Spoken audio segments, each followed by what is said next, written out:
the words which are indispensable for constitution, liberty, equality and fraternity are under threat.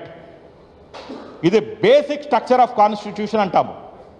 And Liberty అంటే yes మీకు సినిమాలు చేసుకునే హక్కు ఉన్నది, కానీ under the name of creativity you cannot challenge the mighty power of the state. ఈ దేశంలో army అంటే ఓన్లీ ఇండియన్ ఆర్మీ.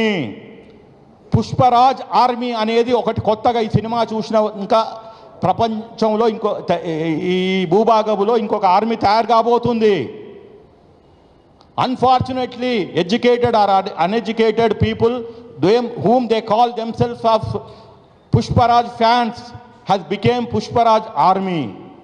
రేపు వాళ్ళకి డ్రెస్సులు ఇస్తాడు, గన్స్ ఇస్తాడు, సెల్ఫ్ ఎంప్లాయ్మెంట్ మీద పుష్పరాజ్ బ్రాండ్ వాడుకోమంటది.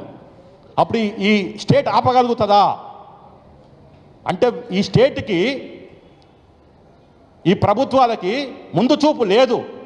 నాకు ఇవాళ జిఎస్టీ వస్తుందా, లేకుంటే ఈ మైత్రి మూవర్స్ నాకు ఎన్ని సూట్ కేసులు ఇస్తున్నారు అంటే చూపిస్తున్నారు కదా సినిమాలల్లో, అవి మన సోఫా సెట్లు పంపిస్తుంటాడు కదా, అట్లా వీళ్ళకి ఎన్ని పంపించారని నాకు డౌట్ వస్తుంది. కాబట్టి ఫ్రెండ్స్, ఇది serious offences are there. So మేమేమంటున్నామంటే, ఇప్పుడు ఫ్రెటర్నిటీ అంటే బ్రదర్లీవుడ్ ఉండాలి. ఆ ఇండస్ట్రీలో ఉందా? లేదు. వాళ్ళే బయటకు వచ్చి చెప్తున్నారు. ఏదో కౌచ్ ఏదో అంటారు, క్యాస్టింగ్ కౌచ్ అని వాళ్ళే చెప్తున్నారు. అంటే సెక్షువల్ ఎక్స్ప్లాయిటేషన్. ముఖ్యమంత్రి గారే చెప్తున్నారు, వాళ్ళ మహిళా మంత్రులే చెప్తున్నారు సెక్షువల్ అబ్యూజ్ జరుగుతుంది. నేను పేరు తీసుకోదలుచుకోలేదు కానీ, అంటే ఇండస్ట్రీలో రిఫార్మ్స్ రావాలి. ఒక ముగ్గురు నలుగురు బాగుపడితే కాదు. ఇంకోటి అల్టిమేట్గా equality.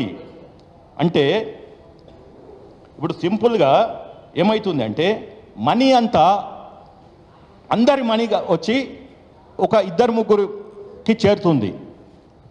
Small small small drops Madiga వచ్చి 800, 200, 500 ఇలా పెంచుకుంటూ పోతున్నారు. మనకేంది 1000 రూపాయలే కదా. జడ్జి గారు కూడా అన్నారు 800 రూపాయలే కదా.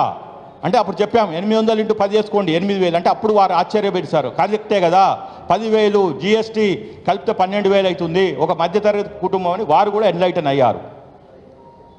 అంటే ఎవ్రీ మంత్ ఒక కొత్త మూవీ వస్తుంది. అంటే ఈ దోపిడీ ఇక్కడితో ఆగదు, పుష్పతో ఆగదు. పుష్ప 3 వస్తుంది, వీళ్ళు మళ్ళీ వీళ్ళని చూసి ఇంకోటి వస్తాడు. అంటే ఎవ్రీ మంత్ ఒక మధ్యతరగతి సామాన్య కుటుంబం నుంచి 10-12,000 లూటీ అవుతుంటుంది. అసలు మనకు తెలంగాణలో యావరేజ్ కుటుంబం పర్ క్యాపిటా ఇన్కమ్ అంటాము, అందు ఎంత అండి? గవర్నమెంటే చెప్తుంది 2 లక్షలని. అంటే 2 డివైడెడ్ బై 12 మంత్స్ అంటే 18,000, 15,000 మధ్యన వస్తుంది.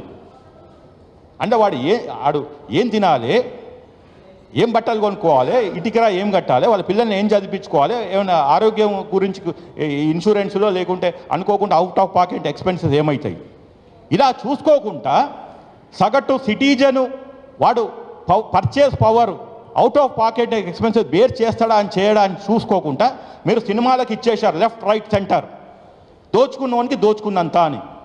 ఇది ఎక్కడి ప్రభుత్వము? ఇది ఒక ఆటవిక ప్రభుత్వము, లేకుంటే ఆఫ్రికన్ దేశాలలో నడుస్తుంది. ఇలాంటి largest democracy, the performing democracy, the constitution, మనం చాలా సంతోషపడతాం.